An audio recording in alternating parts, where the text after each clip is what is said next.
the results were okay. They were within certainly the range that I expected, but I will say that quite a few students struggled on the exercise questions, which is fairly normal. It's fairly common.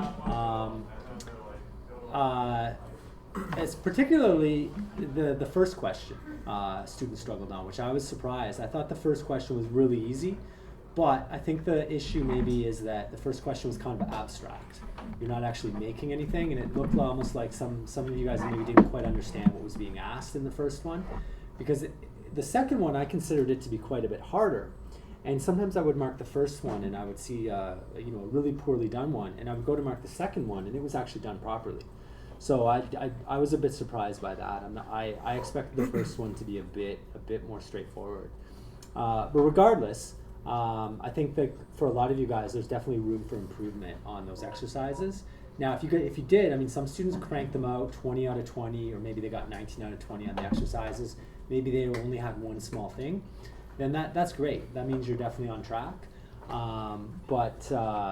Yeah, I think for the students that struggled on it, there's a few things you're going to want to definitely do. The first one is you're going to have to correct the exercises.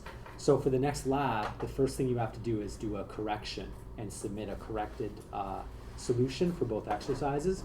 And I think that's going to be really important, because if you're struggling with some of the content on those exercises, like for example, creating a function or creating variables or registering for a callback on a click event on a button, that's going to basically just continue to haunt you, right? So you need to really sort of consolidate what the issue is, what you had trouble with, and make sure you understand that going forward, because those are kind of the basis for working in JavaScript, right?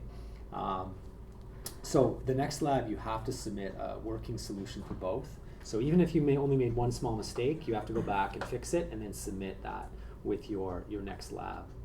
And then the other thing I think you want to do when you're doing the labs, I think you want to really take your time and don't focus on just getting it done and submitted, but make sure as you're doing it that you understand every part. Because sometimes you might be doing an exercise and there's part of it and you're kind of like, okay, I don't really quite understand this.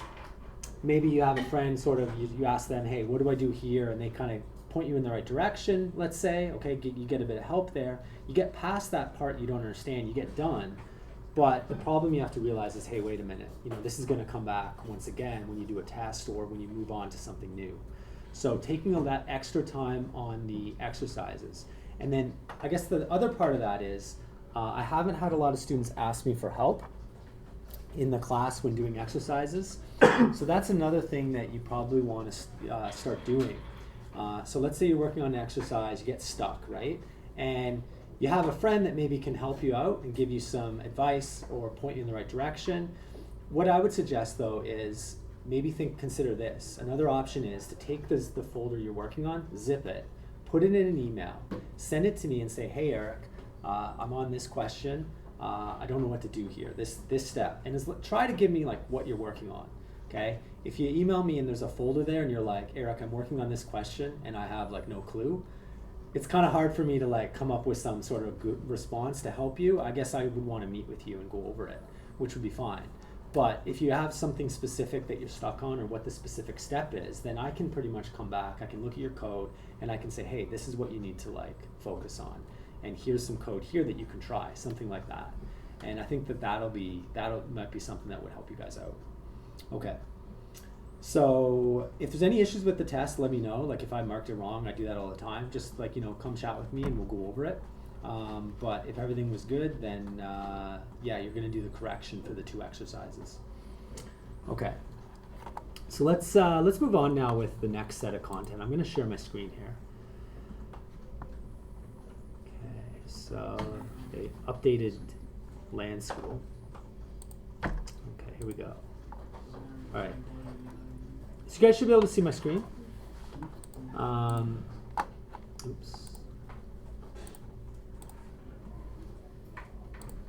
Okay, and here's the D2L, and the next chapter we're going to look at is this chapter 7. Now, it's a fairly short chapter in the book. I think it's only about, if I take a look here, chapter 7 is from basically page 220 over to wow, it's a really short chapter.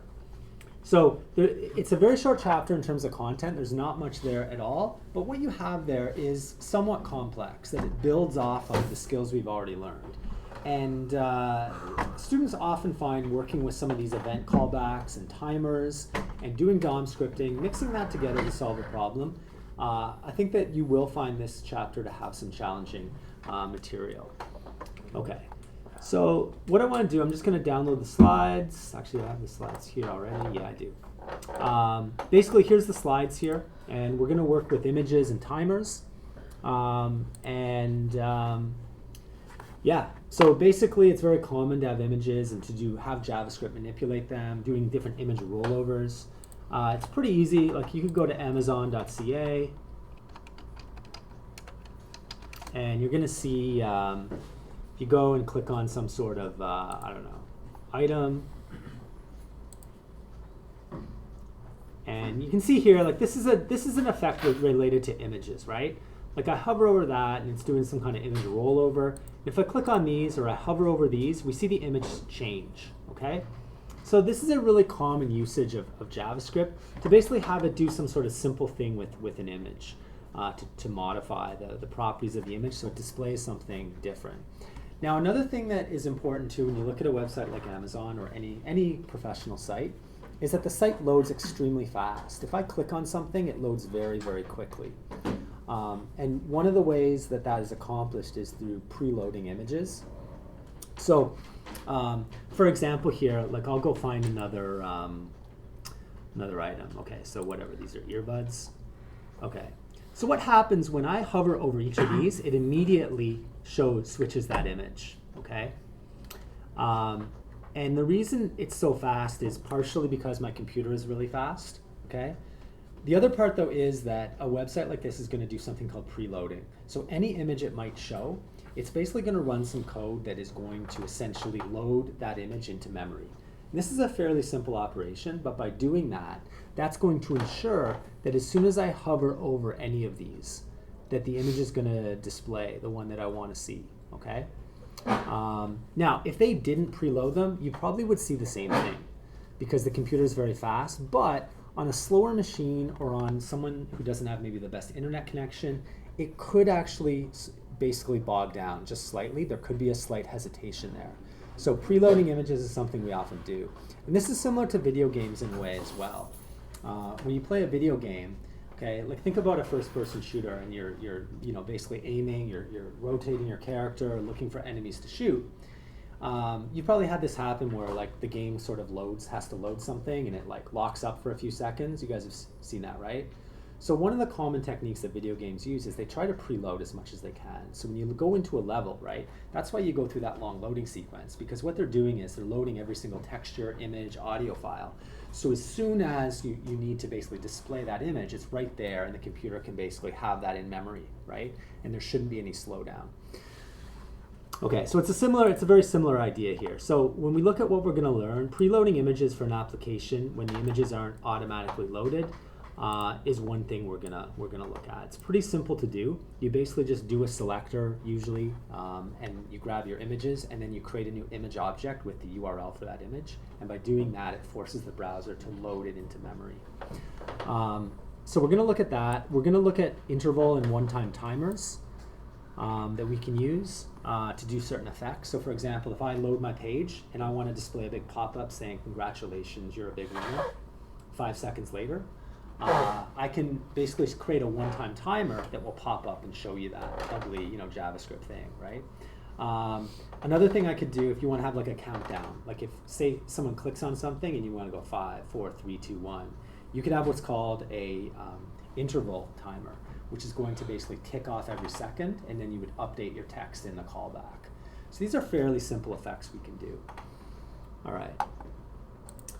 As well, we're going to focus on some of the attributes of the image element and how we can manipulate them through DOM scripting. So changing things like the source of the image so it displays something different, or the text that comes with the image, or the width and height of the image. These can all be modified as properties. Okay, so if we look at, what are these attributes that we can work with? These are some of them right here. Now, if I was to go back, this was a little while ago, it's in chapter 6. This is the DOM HTML specification right here. And this pretty much outlines the specs for any type of element. Now you notice here for the HTML image element, let's see here. Yeah, it's right here, HTML image element. These are all of the different attributes. Now you can see there's quite a few here, and we're not going to use all of them, but the ones that we're mostly interested in are the source attribute. Okay, and if I look up what the source attribute is, this is the URI, okay, which designates the source of that image. So what the image is going to display. We also have the alt of the image, which is important, and this is alternate text. So if the image can't be rendered, this is what's going to be displayed. Also, if someone has a screen reader, so this is for accessibility, this is text that will be read to that person. So this is one that we often use, and you're supposed to add information about the image.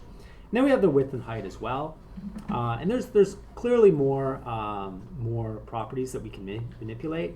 The ones we're going to focus on are these four mostly, I think. All right. So if you have a bunch of images you want to preload, it's pretty simple. You create a new image, all right, in JavaScript. So you see here, const image is new image. And then all you have to do is set the source of that image to whatever the image is that you want to preload.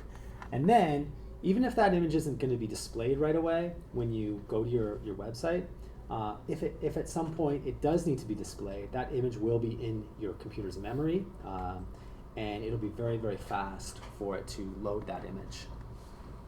So here's an example where basically we have a bunch of links. So we see A tags. And these links aren't actually links. They're being used to basically store information about images that need to be preloaded.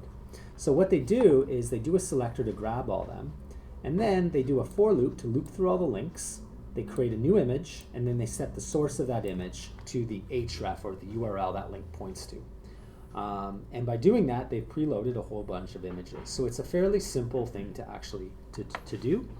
All right. Hey, Eric. Yeah. Is that .src like a dot operator to put the method of source to the image variable?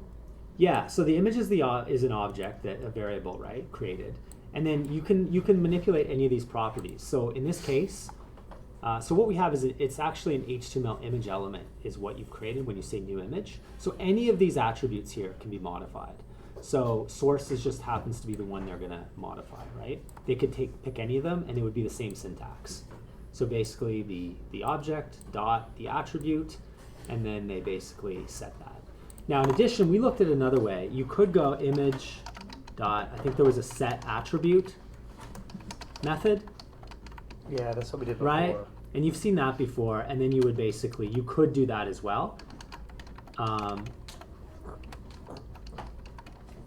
Yeah, I'm not sure if that syntax is 100% correct. It's probably messed up a little bit, but that's the idea. So the idea is with the newer DOM HTML syntax, you can do a short form, right? You just go image.source, and that's what more people are going to probably use. But you'll see the other one as well, and either would be acceptable.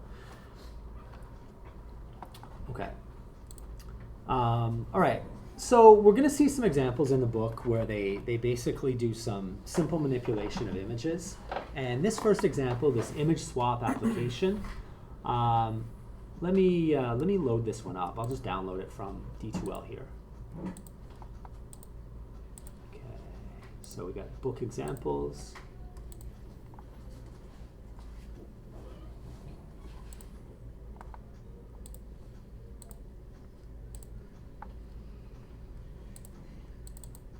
Okay, image swap. Okay, I'll open this up in the VS Code.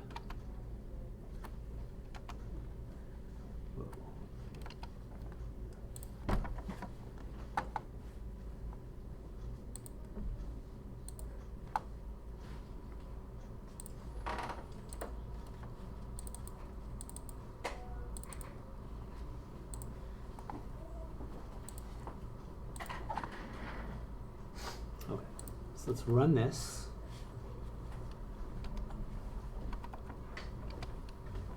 Okay, so what we see, if we click on one of these images up here, we're going to see that it swaps out not only the image but also this text. Okay, so this is obviously a very simple effect, but it works very similarly to when we clicked on buttons. Okay, so some of the previous DOM scripting we did, we click on a button and then maybe we go and validate a form, or we take some sort of, we do some sort of calculation. Okay, so this is kind of the same thing where we're basically registering a click handler for these images, and then from there we on the callback is we modify this large image and this header text based on the image that was clicked. Okay, so pretty simple. Let's take a look at how they do it. So if we look at the HTML, this is kind of interesting right here, that we have an unordered list. This has an image list, and each of the list elements contains a link. And the link has a URL of, well, basically several different images. It also has a title, okay, inside this, this link. Now the interesting thing is, normally with a link, when you click on it, it's going to redirect you to another page, right? Like if you have a link on somewhere, you click it, it takes you somewhere. In this case, when I click this link though, it doesn't actually redirect you. Instead, it swaps out the image and text, which is located right here. So we have text right here. This has an ID of caption, that's a header 2. And then we have an image called, with an ID of main image, and it has a source and an alt, okay, right here. So when I click these links, instead of it redirecting, what it ends up doing is it takes us to, basically modifies these values. Now the reason it does that is because it has this JavaScript right here. But let's just see what would happen if I remove this JavaScript. So now there's no JavaScript, it's just HTML. And I'm going to run this again. And now, what do you think is going to happen when I click one of these? Any guesses? Nothing. Any other guesses? Okay. I'm going to guess it's going to redirect me to the image. Yeah. Close enough. So because it's an A, right? It's an A tag. Like whenever you have an A href equals, right, Google.ca, okay, and then Google. Okay, that's a hyperlink, right? So it's going to redirect you. All right, let's go back. So if I click on any of these, it simply redirects me. But what's happening is the JavaScript is going to basically hijack that default behavior, and it has an event listener for that link being clicked. And it's going to cancel the default action, and instead it's going to do some DOM scripting. So let's take a look at what it actually does. So I'm going to re-enable my JavaScript. And now let's take a look at our JavaScript. Okay, so there's not a whole lot here. We have our $sign function, okay, which basically grabs a selector based on whatever we pass in. Then we have our DOM content loaded. So this is our entry point, like our public static void main, or our dunder method, or underscore main in Python. This is the equivalent in JavaScript. And what we see here is we do two variables. We grab this caption and main image. So those are the large images, the large image and the header 2 that are right here. We're grabbing these because these are what we want to modify when we click something. Then we're grabbing each of the image links. So we're grabbing all of the links in the document. Now we're doing this image list.querySelectorAll, which is kind of good form because it's possible there could be other links somewhere else. In this case, it's such a simple HTML file that you could just basically go document querySelectorAll if you wanted, because there's only 4 of them in the entire thing. But this is nicer to basically restrict it to the list where those links are contained. Then we are going to process them. So we do a for loop. So for each of the links, we're going to loop through. And this is where we're going to add our click handler. So what we do is we create a brand new image. We set the image source to the link's href. Now, this is the preloading part. So in fact, I can comment this out. I'll comment the preloading out. And I'm going to run this again. And you're going to see that there's no difference. There's absolutely no difference. Okay, I'll refresh it. Okay, the difference is I didn't preload those images. Okay, I commented out the preloading. So if we go back to the JavaScript, we see here that we're creating a new image, and then we're saying image.source equals link.href. The URL of the link contains the image URL. So the preloading really doesn't, you're not going to really see any behavior. Our computers are so fast, and this is such a simple website, that preloading the images doesn't change the behavior at all. It's just something we're told to do. It's good practice. It's a bit frustrating that it doesn't actually make a difference, but it anyway. So that's what it is there, the preloading. Are there any questions about image preloading? Are you guys understanding that concept fairly? Does that make sense? Like, it's just an idea that we just want to put those images into the memory, and we can do that with those 2 lines of code, okay?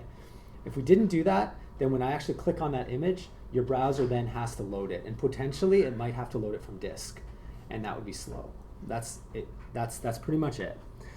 Okay, so we loop through all of those links, we preload the image, and now we take the link and we add an event listener for the click event. Now for this, we're using an anonymous arrow function as the event handler, and this is the code that's going to handle the event. Now, all it's going to do is it takes the main image and the caption, which it has variables for here, and it sets those based on the link that was clicked. So it's going to say link.href, link.title. Okay, and if I look at my HTML, each of those links, the href is the URL for the image, and the title is the text. So I set those, and then I have to call event.preventDefault. Now watch this. If I comment this out, and I leave the default behavior there, watch what's going to happen when I run this.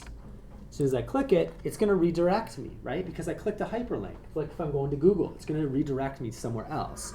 So I need to cancel that default action. And I do that simply right here. Okay? And then set the focus on the first link. So obviously we want, when we first load the page, we want the focus to be on that first link. The reason for that is for accessibility.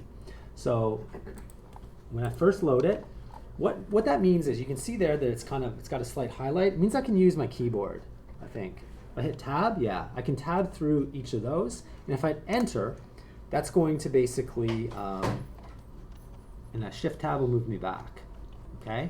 So by placing the focus on that first link, that's going to allow me to use my keyboards to basically manipulate the document.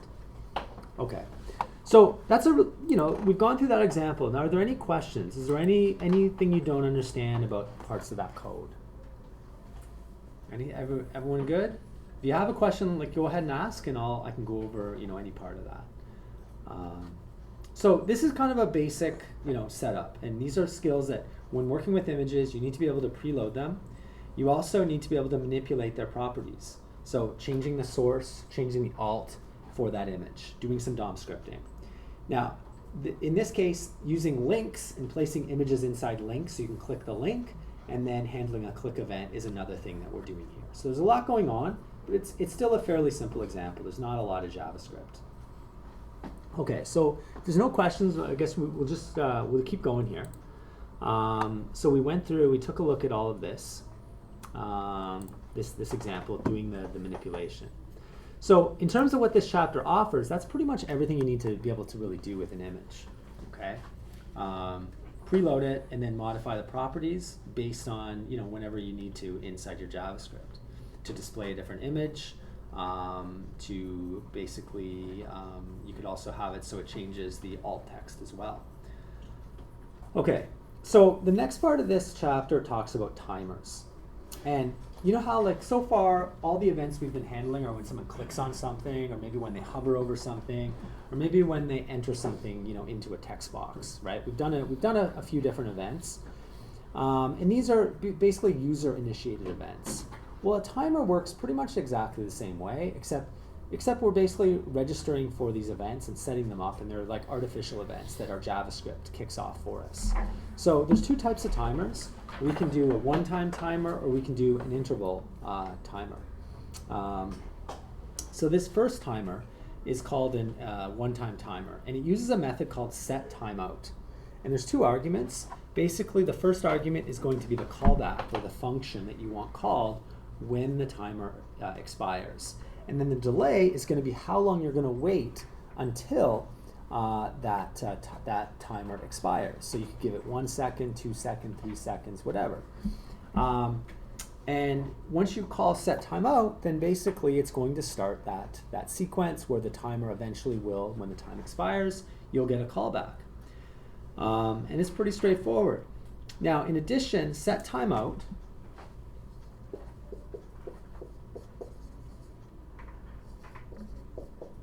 okay, it's going to return a value. So you have the option of saying,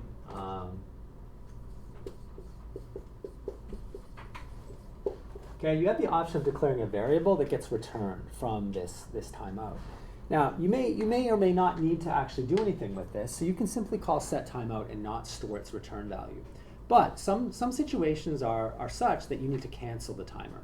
So I might kick off a timer, and maybe the timer is 20 seconds.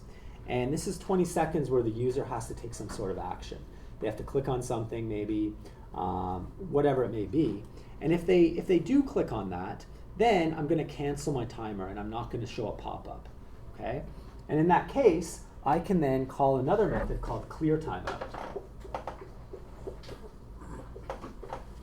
And I can pass it my timer variable that was returned from set timeout. And this will cancel. So in other words, if that timer hasn't actually kicked off, then I can cancel that timer by calling clear timeout. Okay? All right.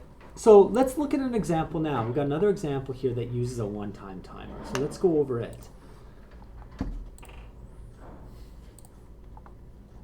Okay, so this one is, I'm not sure which one it is all of a sudden. Okay, I think I know which one. So I think this is FAQs. Okay, so if I open this one, what we see here is you'll be directed in 4, 3, 2, 1 seconds, or you can accept our new terms of service. Boom, and then we see this stuff. This is kind of an ugly example. Let me just open that again. Okay, I want to make sure this is the right one.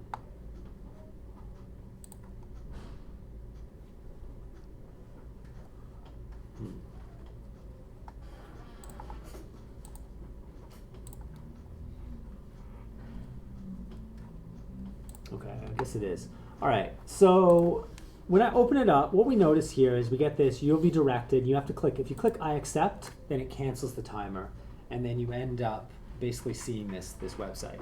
But if you don't click the timer, when the 5 seconds has expired, basically the callback redirects you to another page where it forces you to do the terms of service, okay?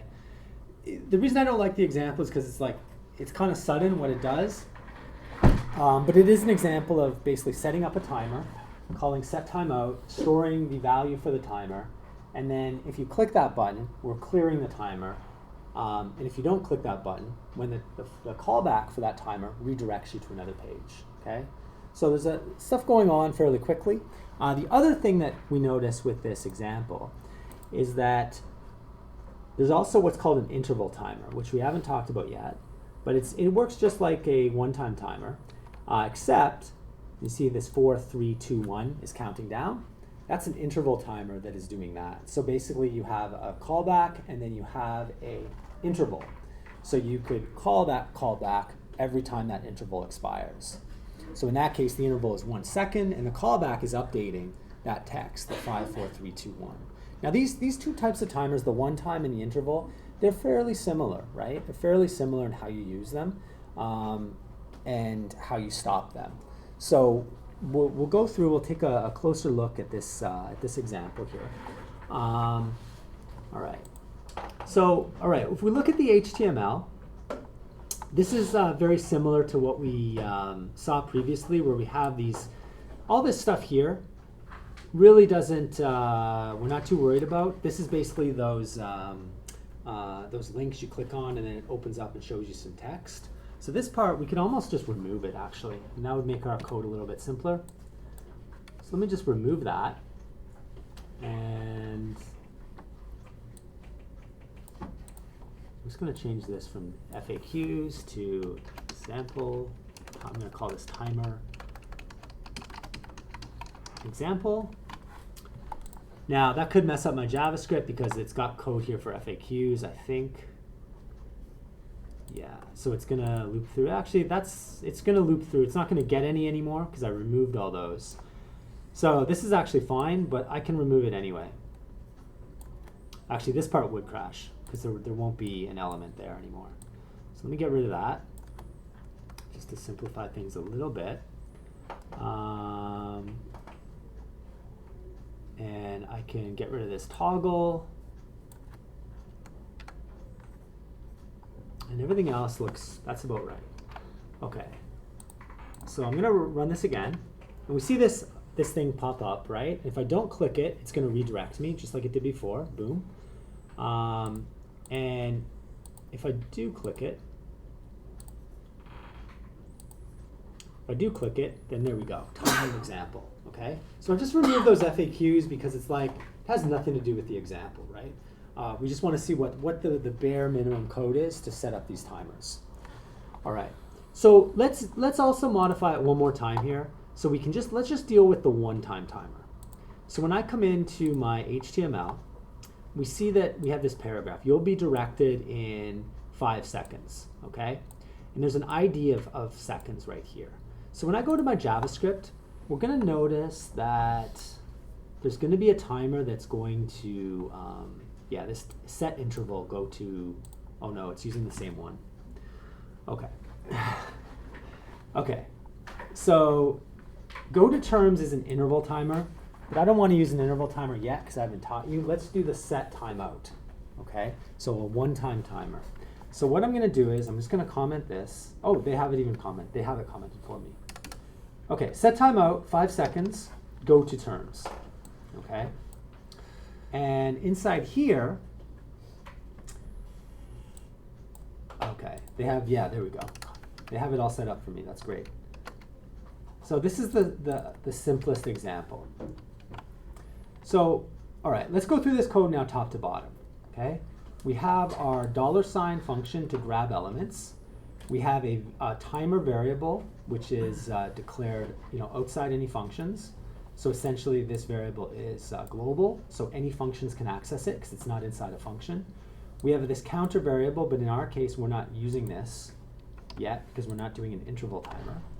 We have a function go to terms, which will say window.location.href, and it basically redirects our browser to a different web page. Then we have this method here, accept terms. Okay, I need to modify this. And this is going to call clear timeout. Okay, so what this does, clear timeout, is going to cancel whatever timer we set. Okay, so when someone clicks on that button, we clear the timer, and that way it's the callback is never going to be called, and we're not going to get redirected. Then we have our DOM content loaded. So DOM content loaded, once again, this is our entry point into our code. We then, okay, what is this doing? Window.location href.index of accepted. Look for the query string from the terms page. Okay, so this is basically just determining if the user hasn't accepted the terms already. Okay,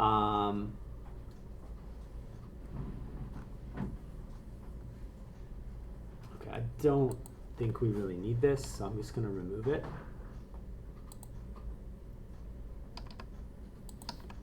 So this would basically be a way of determining whether you'd already accepted the terms, but I really don't care about that. So I'm going to call set timeout, go to terms, and that's going to be 5 seconds. Okay? So basically I'm creating a timer. It's going to go for 5 seconds. When it's done, it's going to call the method go to terms. And go to terms basically redirects me, right? The other thing I'm going to do is I'm going to find this accept button. And for the accept button, I'm going to add a click listener. And if you click on that accept button, it's going to call accept terms.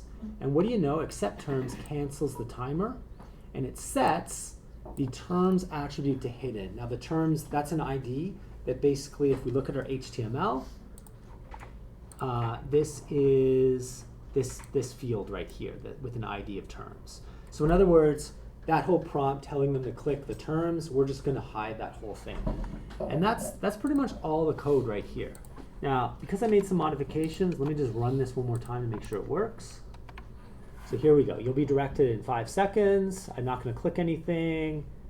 And there we go. I get redirected. Okay, let's try it again. This time I click I accept, and then simply it closes that field with the ID, and it cancels the timer, so I no longer get redirected. Okay? Just to prove that the timer is a key part of this, I'm going to make one more change just to play around with this, and I'm not going to cancel my timer. So I'm not going to call clear timeout, and now when I run this, okay, I'm going to click the accept, but I didn't cancel my timer, so watch what's going to happen in 5 seconds. It still redirects me. Okay? So clearing that timer is a really key part of what we're doing.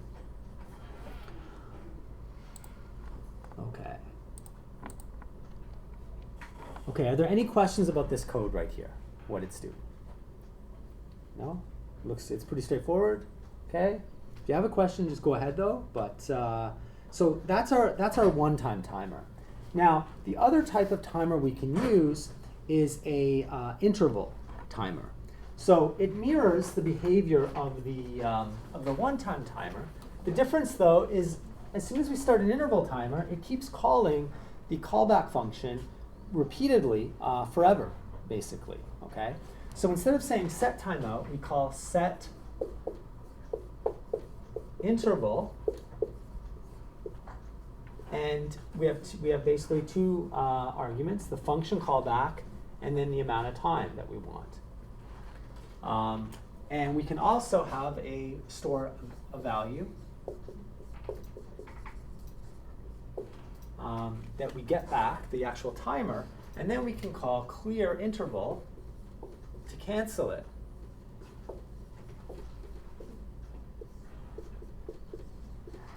Okay, so it works really, really similar to the one-time timer. Really, the only difference is that it just keeps repeatedly getting called, whatever the function you pass as the second argument. So I'm going to modify this example now so it uses the interval timer to basically count down the text rather than the one-time timer. Okay, so there's only a few changes I need to make. So we'll start here in the DOM content loaded. So instead of calling set timeout, I'm going to then go and I'm going to change this so it is set interval. So it's going to call go to terms, and it's going to call it every second. And then it's going to add the event listener is the same, so nothing else has to change here. But then when I go to my go to terms, this is the simple version that just simply redirects you right away. But I need to modify it because now it's not going to get called one time after 5 seconds. It's going to get called every second. So now I need to use this counter variable, and it's on the 5th time I call it that I am going to redirect. So inside here, this function now, when it calls go to terms after 1 second, I decrement the counter to 4. I check, is the counter 0? No, it's not. It's equal to 4. So then I do a selector for the text with an ID of seconds. I change the text content equal to counter. So if I look at my HTML, we see that we have this span with an ID of seconds, and we see that the text inside it is 5. So we're going to update that as we count down. So that's going to get changed to 4. And then the interval timer is going to get called again and again, and eventually it's going to get called with 0. The counter will hit 0, and that's when I redirect. Okay, so let's try running this now. Oopsie, no, wrong one. Hold on. Okay, run this. So there we go, 5, 4, 3, 2, 1, and then redirect. Okay. All right, so there we go. So that is our interval timer. Now, once again, if I click the button to accept the terms, okay, now this has to be slightly different. This is actually a mistake. It says clear timeout, but I need to call clear interval because it's an interval timer that I'm using. So there I go. Okay, so I'll do this one more time, and this time I'll cancel. I'm going to click I accept. I'll wait till I get down to 1 second. Oh, I accept the terms, and now I don't end up getting redirected because I canceled the interval timer. Okay, so we've just gone through, taken a look at this stuff.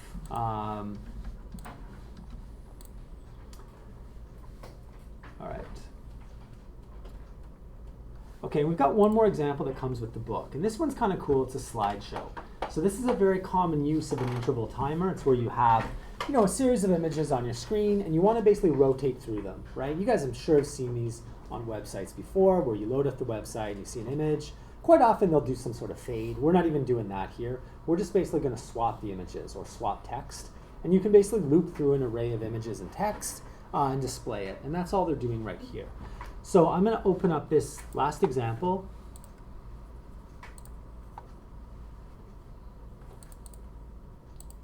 Okay, we've got this slideshow, and let's run it. So we see that we have this image set up, and basically it seems like every second, maybe that's more like 3 seconds, it swaps the image, and it also swaps the text that's being displayed. Okay, that's all it's doing. Now, clearly it's using a timer to do this. It's using an interval timer, and basically it's looping through an array of images. So let's take a look at the actual code that's being used here. Now, in our HTML, we'll notice that we have a header 1, and then we have an unordered list called the image list. Now, one thing that's kind of interesting here is this unordered list. If I go and look at my HTML, I don't see that unordered list anywhere. It's not being displayed, right? And that's kind of weird, right? Now, let me ask you guys, why do you think they have this unordered list if they're not going to display it?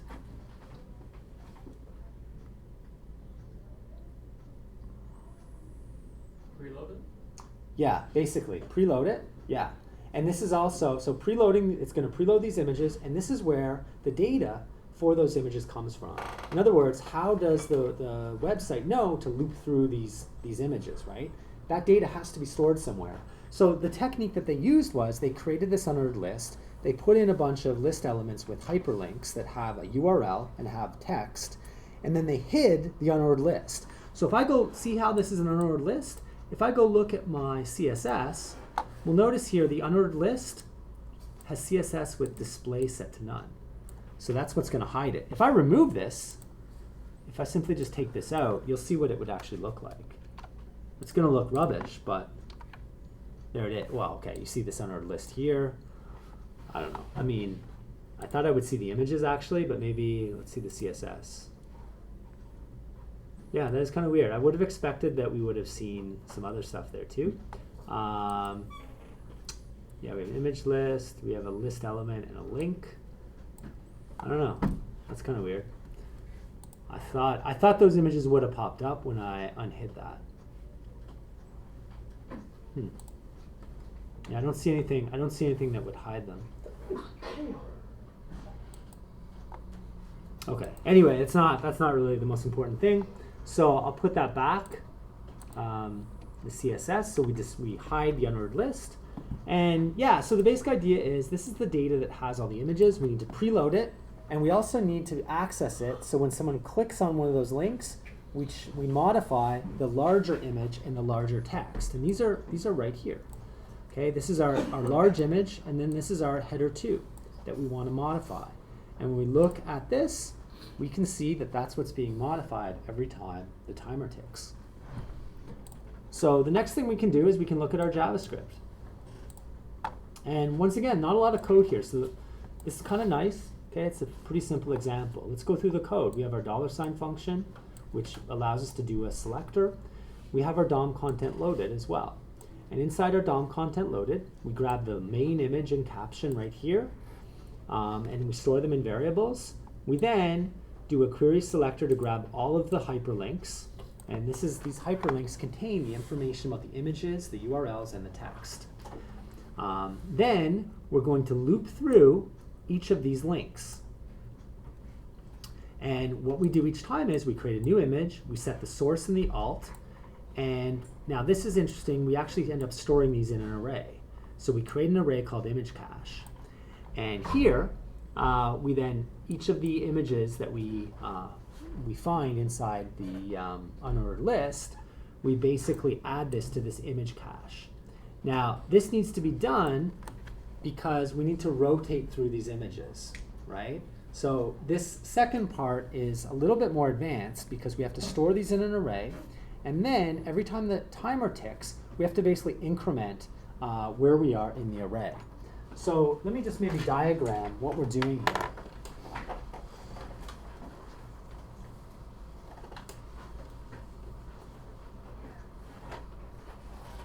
So the array is called image cache.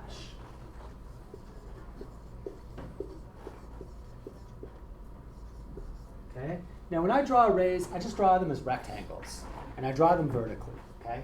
And each rectangle represents an index. So here's my array. And I've got 1, 2, 3, 4 elements here. And this would be, let's say, index 0, index 1, index 2, index 3. Okay? So when I loop through all of those images, I basically add them to my image cache. And if we notice here, there's 4. So there's 4 of them. So when it loops through, the first one is going to be release.jpg. The second one is going to be gear. The third one is going to be hero. And the last one is going to be Bison. Okay? So this array is storing information about those 4 images. They get pushed into that array. And we see that happen right here. Okay? We're adding that to this image cache array. Okay? Hopefully that's clear what we're doing. And then this is where the slideshow happens. So this image cache, we're going to need it in order to move through this array. Now, we create a variable. So, okay, so we've gone through this. We're preloading images, and then we're also adding them to an array so we can access them later. Then we're going to do the slideshow. So what we do, we create an image counter variable. So we have a variable called image counter. We set it equal to 0. So it's going to basically be pointed to this location in the array to start with. Right? Then we call setInterval to create an interval timer. And here is the code that's going to be called. This is an anonymous arrow function. This is going to be called every time that timer ticks or expires. And it's going to do this repeatedly. Now, it's going to happen every 2 seconds. So when this is called, what do? We take the image counter, we add 1 to it. So we basically go from 0 to 1. But once we get to an image counter of 3, when we add 1 to it, it's 4. So we need to take the remainder when we divide by the length of the array. So when we divide by the length of the array, we're going to end up basically moving back to 0. So this way we don't run off the end of our array. So that's what this trick here does. Okay?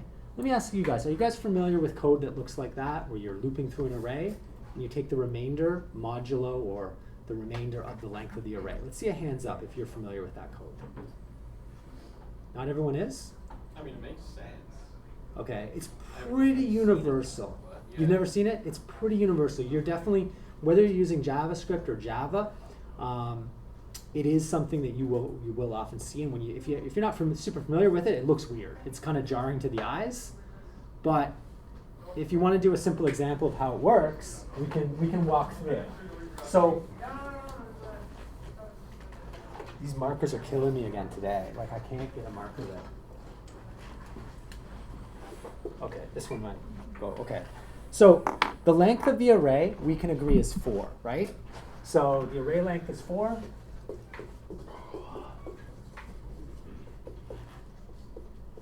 Okay, and we have our image counter. Starts at 0. And we have 4 elements in the array. And the index is 0, 1, 2, and 3. Okay, these are the indices. So if we try to access anything above that, if we try to go at index 4, okay, we're going to have a real problem. If we try to go anything, we can't really go below 0, but the common mistake would be to run off the end of this array and try to access something, and you'll be crashing. So every time through, we increment our index counter. So index counter goes from 0, it goes to 1. And then we take the remainder of a division by 4 operation. So basically, if I take 1 and I divide it by 4, okay, I'm going to get 0, and the remainder is going to be 1, right? So image counter then is going to equal 1. Okay, 1 mod 4 is equal to 1. Okay, and just to double check that, I can pull up my calculator. And I can do that operation. So 1 mod 4 is equal to 1. Okay? So the next time the interval timer, so basically this value now moves to here. Okay, so I was at 0, I moved to 1. Now the interval ticks again, and I'm going to take my image counter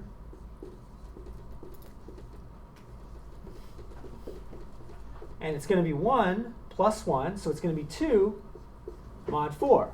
Well, that's 2 mod 4. So if I take 2, I divide it by 4, I get a denominator of 0, and I get a remainder of 2. So that's equal to 2. So now I move up to this position here, okay, this 2. And the interval ticks again. So now it's going to be image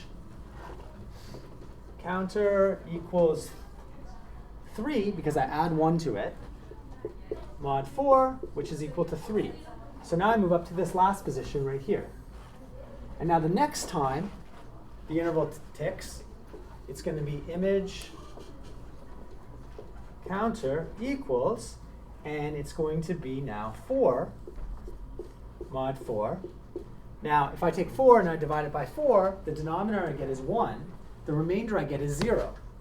So I end up with 0. So this takes me from this position, and it moves me back down to the start of the array again. So that's what that trick does, okay? And it's actually fairly simple. It's taking the remainder of a division operation. And just to prove it, if I go 4 mod 4, I get 0. Okay? So one of the things when you see code that's sort of weird like that is you can step through it. Now, you could just do it on a piece of paper and loop through it. The other thing you could do potentially is you could set a breakpoint and run this code, okay, which I'll do as well.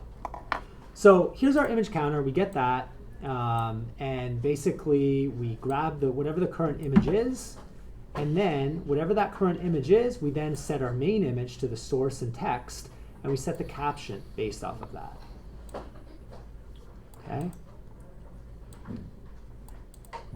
So let me run this now, and I'm actually going to set a breakpoint. Let's see if I can set a breakpoint here. So I'm going to open up. Oopsie, that's not what I want to do. Okay, F12. And let's look at the sources. There's my JavaScript right here. And I'm going to set a breakpoint at this code right here. A couple breakpoints. And I'm going to refresh it. And we see here, this is inside the DOM content loaded, so the document is just being loaded. And it's going to basically register this event handler. So I've got a breakpoint here. So every time the interval expires, the 2 seconds expires, we're going to loop through the code. So what I can do is I'm going to run this. And 2 seconds expires, boom. Okay, it's going to hit. Now, the value, if I hover over image counter, I don't know if you guys can see that, right? The value is 0. And if I want to look at different variables here, we see image counter has a value of 0. So we're going to take that, we're going to add 1 to it, and then we're going to divide it and take the remainder of the image cache.length, which is 4. So I'm going to step over, and now image counter is 1. Then I grab the actual image in that position in the array, which is this one right here. It's the deer image, because the image counter is 1. So I grab this image here, and I'll step over that. And now if I look at this image, whoa, there's a lot of properties. The ones I want are the source,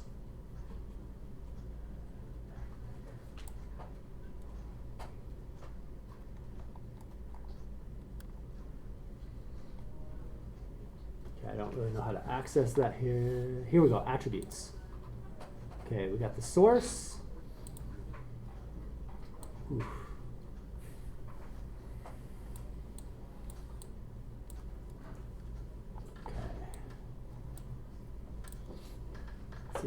scroll over.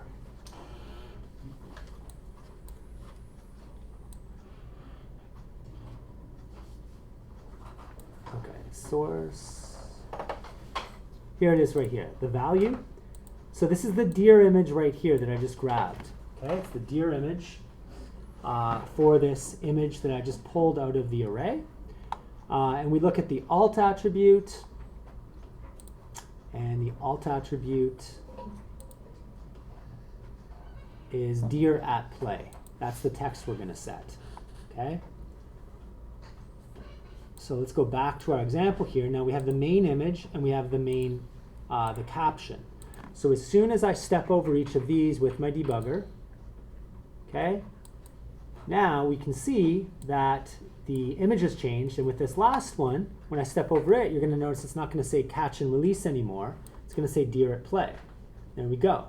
Now I'm going to continue running this, and now in 2 seconds, well, okay, because I've been debugging for so long, I'm going to hit this breakpoint right away.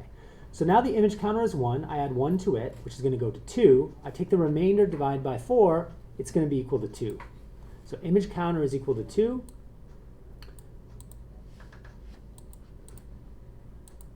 And we see there, image counter is 2. I'm just going to resume. Now we're going to come in again. We're going to add 1 to 2. That's 3. We're going to take the remainder, divide by 4. And now the image counter is 3. Now I'm going to go one more time. This time, the image counter right now is 3. I add 1 to it. And I take the remainder, divide by 4. And now this is where it resets back. It's now 0. Okay? So that's the key way to if you're trying to understand something, you can... I like to always draw a little diagram like this to work through in my mind what is happening. What is that code doing? The other thing that is helpful is to use your debugger to step through each execution and verify your understanding. This is how it works, right?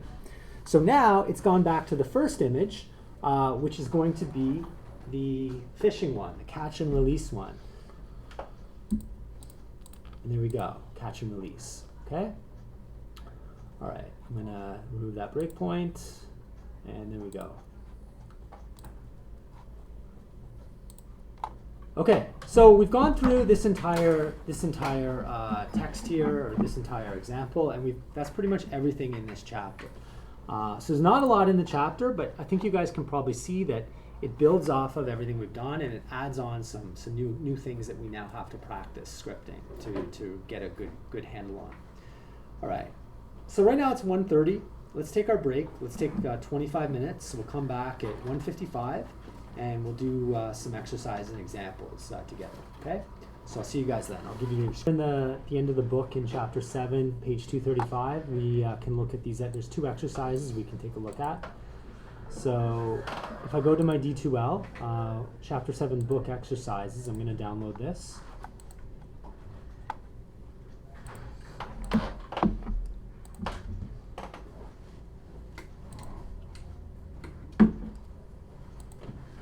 Going to open this up.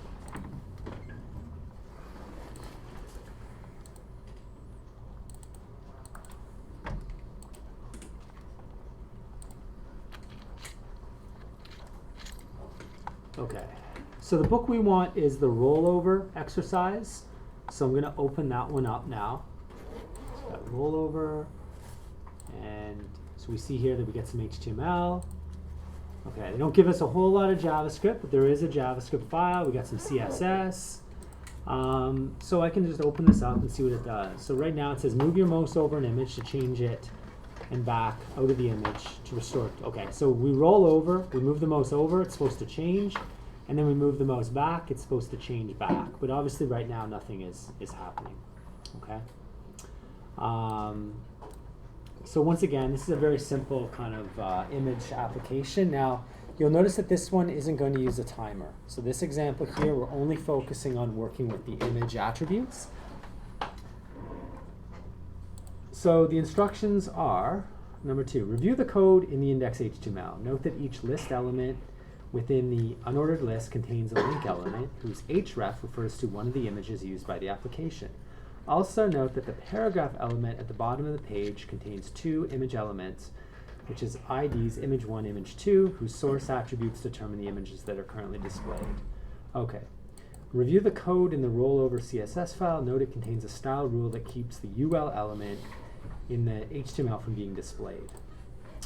All right, review the code in the rollover and note that the images with IDs image1 and image2 are stored in variables named image1 and image2. Also, the link elements in the unordered list are stored in an array named links. And then it says test the application. Okay, so let's review that code. So we look at the index HTML. We have an unordered list. We have 4 list elements that contain, no, is this the right one? Yeah, okay, it's the same image as we did before. 4 images that contain URLs and titles, text. Then we have 2 images that display them, okay? If we look at the CSS, the unordered list is hidden because it has display none. Then if I look at my JavaScript, inside my DOM content loaded, I grab links or variables which contain the 2 images, the big images where we display the stuff. We do a query selector all to grab all the links. And then we loop through each of the links and we add mouse over, mouse out events. Okay, image 1 for each link. Okay, all right. I'm not quite sure what they're getting. I'm having a little trouble picturing what they're doing here. So the image 1 and image 2, these are the images displayed right here, image 1, image 2. And image 1, we want to add an event listener for the mouse over.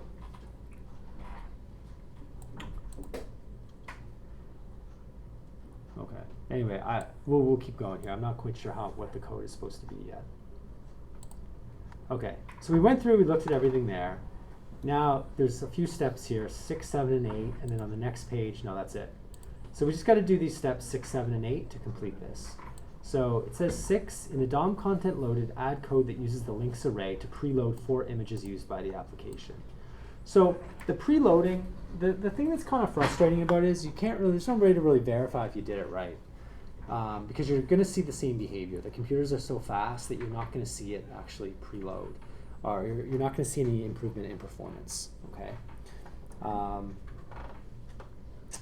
Yeah, it's actually kind of a funny one. I remember when I was a student and I had to do an assignment, and it was a concentration game in JavaScript.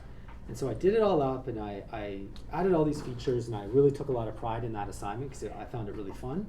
And I submitted it, and I got it back, and I got like a 70 on it. And I was so mad. And they took off marks because they said that it was really laggy. The interface was really laggy, like clicking the different, to swap the images. And I got really mad, and then I complained and all this. And it wasn't until I started teaching, and I started teaching about preloading images, that I realized what I had done. I didn't preload the images. So on my computer it was fast, but on the person who marked it, it was super laggy. So I owe a student marker an apology, apparently. Anyway, so let's do this part. We'll do the preload. So to preload, we get our links right here, and we're going to loop through all the links. Now, I might as well just do this in my own. I'm just going to do this in my own array. So for let link of links,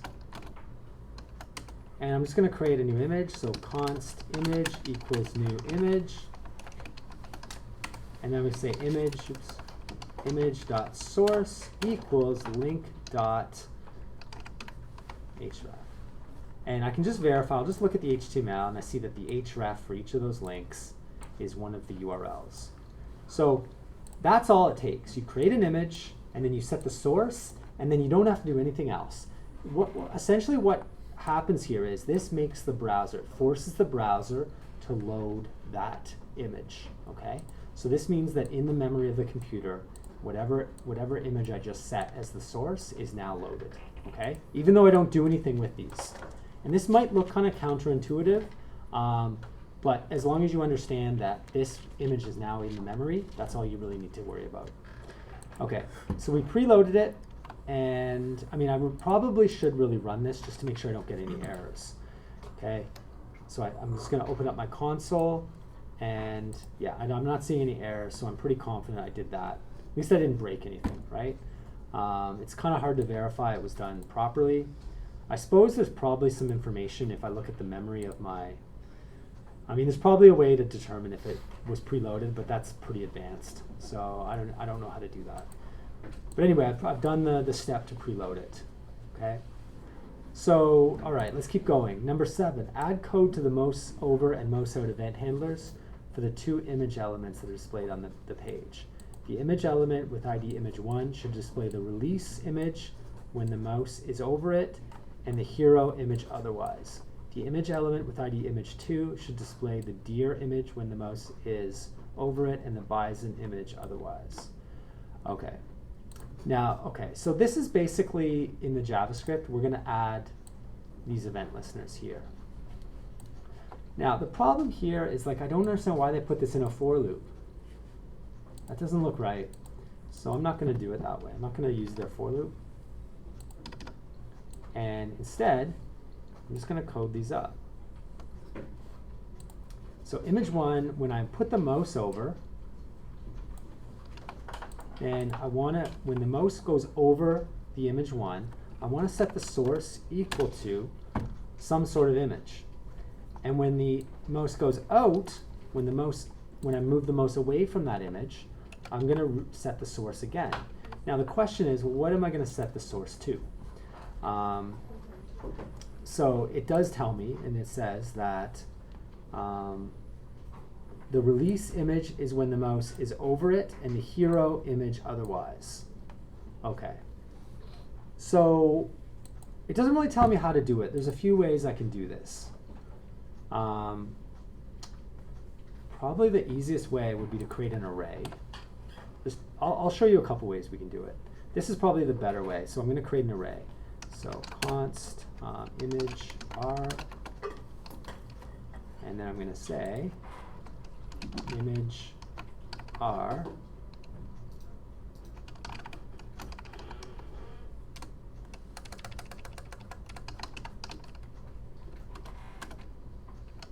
okay. So as I preload it, I'm also going to store it in this array. Now, I know that the order of my array here is basically the hero is going to be the second element or second index, and that's going to be the first one it wants. So it wants the hero one, and then it wants the release one when I hover over it. So the release one is in index 0. So basically, image source is going to be image r, and this is going to be second index dot source when I hover over, and when I hover over, it's going to be. I mean, if I get this wrong, it doesn't matter as long as you'll see that it'll switch. Okay. So when I hover over, it says here that when the mouse is over it, I want to see release.jpg and hero the rest of the time. So when I move the mouse over, I want to see the hero one, which is, okay, so that's index 2. So I got to fix that. So I got these mixed up, and then that's going to be 0. Okay. Now, at this point, I can try this out. There we go. So that's it. Mouse over, swaps. Move the mouse out, swaps back. And this other one here, I still have to add the code that's going to hook that up. So let me go and do that. So for this other one, it says for the image ID 2, it should display the deer when the mouse is over and the bison otherwise. Okay. So if I look here, the deer is index 1 and the bison is index 3. Okay. So in my JavaScript, I'm going to go image2.source equals image r1.source.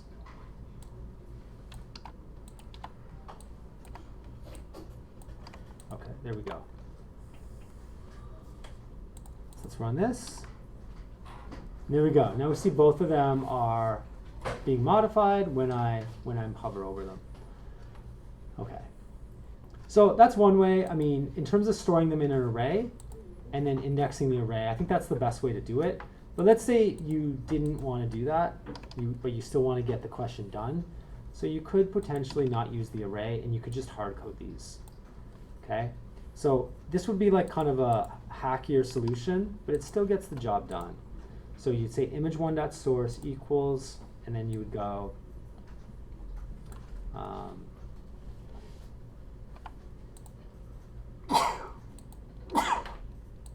this is the hero one.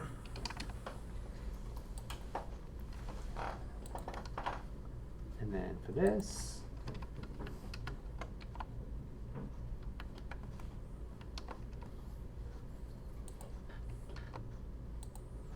okay, and then I would do the same thing for these. I'm not going to go and bother with, well, actually I have to because it'll crash otherwise. So then this one is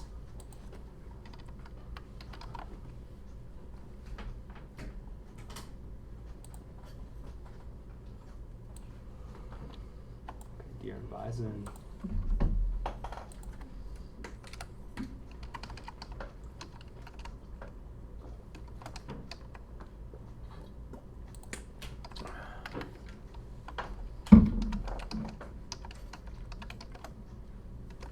Okay, there we go. So we just hard coded those paths. Pretty ugly, but when I go to test this, it should work. Oops. Okay, it still works, right?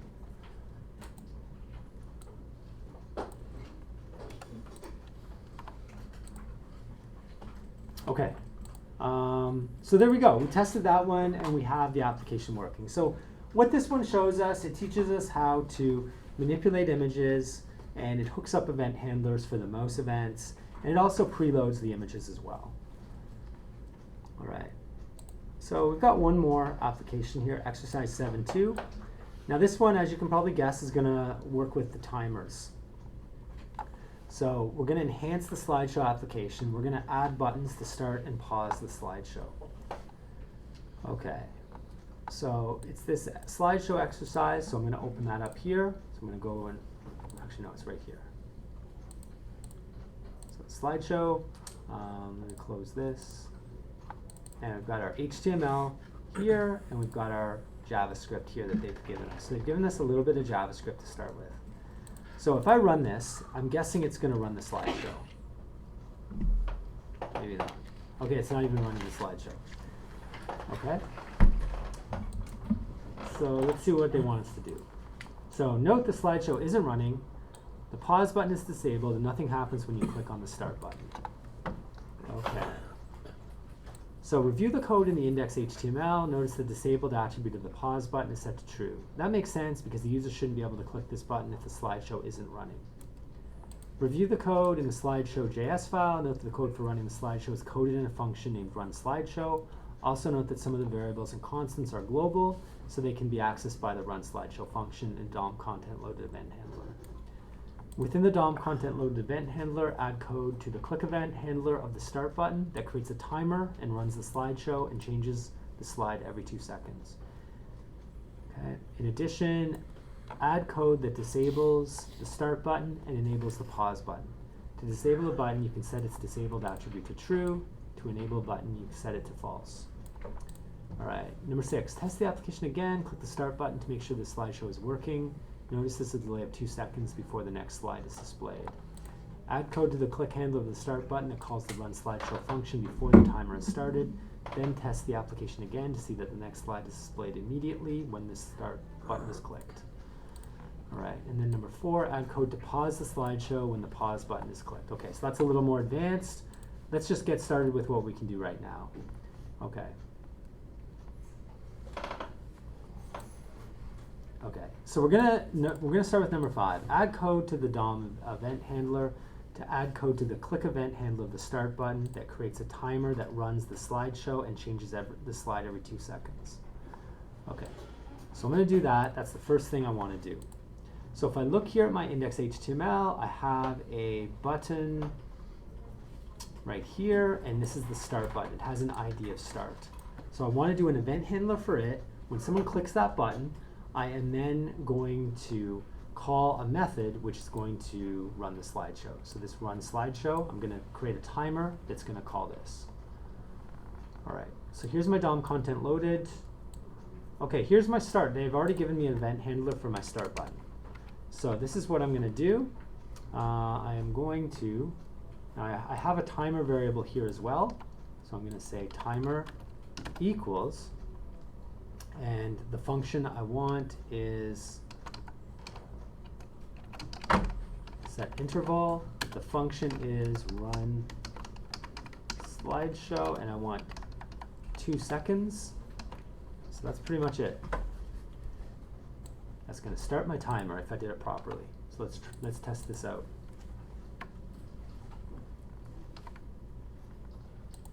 So I have to wait 2 seconds, and then it should go. Okay, of course it doesn't work. What did I do wrong? Set interval is not defined. Okay, so set interval is not a real function. What is it called?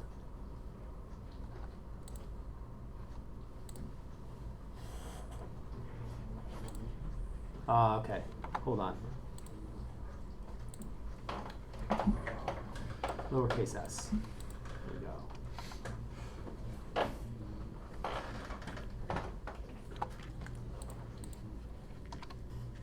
Okay, click start. That should run the function, and then there we go. So now it's an interval timer every 2 seconds. It ticks, and the callback is going to call that function, and the function is run slideshow. So this one has that code that basically loops through an array. It sets the current image and the text. So this is the same code we saw in that previous example. All right, so we got that working. All right, now in addition, add code that disables the start button and enables the pause button. To disable a button, you set its disabled attribute to true. To enable a button, you set its disabled attribute to false. Okay, so for that, when I click this, I'm going to do a selector for the start button.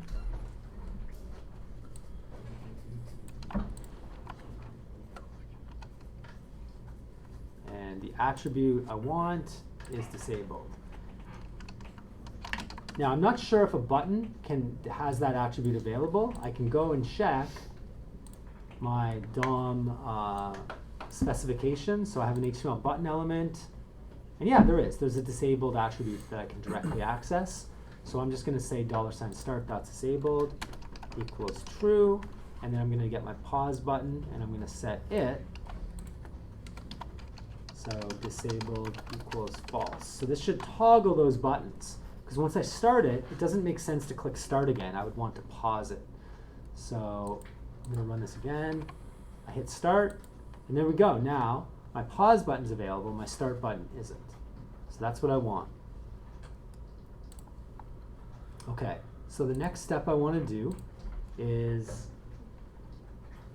OK, so when I test it, one thing I notice is when I click that start button, I have to wait 2 seconds before the timer hits.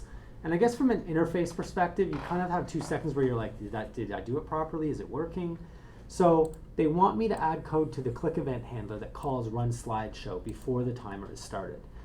So this is a really simple change. So all I'm doing is I'm going in here, and instead of only using the run slideshow inside the timer, I can just call it directly. So this way it's going to immediately, when I click the start button, it's going to flip to the next slide. So it'll give me that sort of immediate feedback that my slideshow is running. So let's try running this. So now when I click start right away, you're going to notice, because I added that extra call, it's going to flip to the next one, and then the timer, interval timer, is going to start ticking as well. Okay, so we did that. Okay, so now the last part is we have to do the pause. So add code to the click event handler that cancels the timer. In addition, add code that enables the start button, disables the pause button. Okay. So to do this, I'm going to have to now add my event handler for the pause button. So the first thing I want to do when they pause it is I need to stop my timer, because otherwise it's just going to keep, the slideshow is going to keep running. So I have this variable here called timer, and this is global. So that means I can stop my timer. And the function I want to call is called clear interval. So I'm going to call clear interval. I'm going to pass it my timer. And then I just need to toggle the visibility on these buttons. So for that, the start button, I want it to be enabled. And the pause button, I want it to be disabled. Right. So let's run this again. So now I click start, and the slideshow starts going. I want to pause it, so I click pause. Now that's canceled the timer. The timer is no longer running.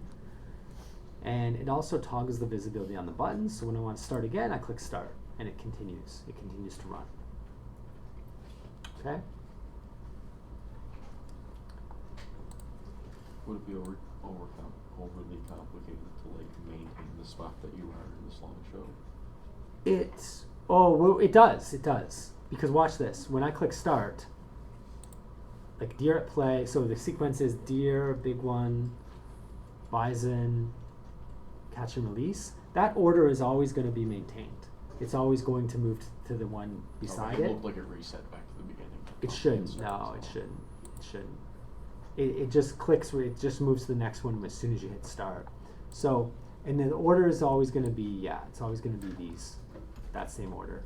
And when we look at the JavaScript here, because it increments the counter, and it just continues to loop through that array. Okay, so that's that second example. If there's any more questions about that, let me know. Basically, this chapter introduces really like the timers, and then it kind of focuses on manipulating images and also preloading images. Okay. Now, one thing to keep in mind: if you remove the code that preloads the images, it'll still work usually. Although in this case, this image array, quite often when you preload the images, you also put them in an array, and then you can access that array to move to the next image. So the preloading kind of goes hand in hand with doing these slideshows as well. Okay, so that's pretty much what I had here planned for today. So at this point, you guys have the test corrections for the exercises. Those need to be submitted with your next lab, and I'm also going to give out the next lab now. So if we look under assignments, assignment 5. Okay, there's 3 exercises. So we have short exercise 7.1, extra 7.1 and 7.2, and then you also have to correct and submit your test 1 exercise questions. Okay, and 20 marks total. It's due next Monday. Okay, so I'll set up a Dropbox for that, and then so you guys can get started working on that today. Also for database today, I'm not going to be doing a lecture. I'm just going to give you guys time to work on the current assignment and the project as well. Okay, so that's going to be basically it for me. So you guys can use the time as you guys see fit. Of course, if you're stuck on anything, feel free to ask, and I'll come around and help. I'll give you guys your screens back.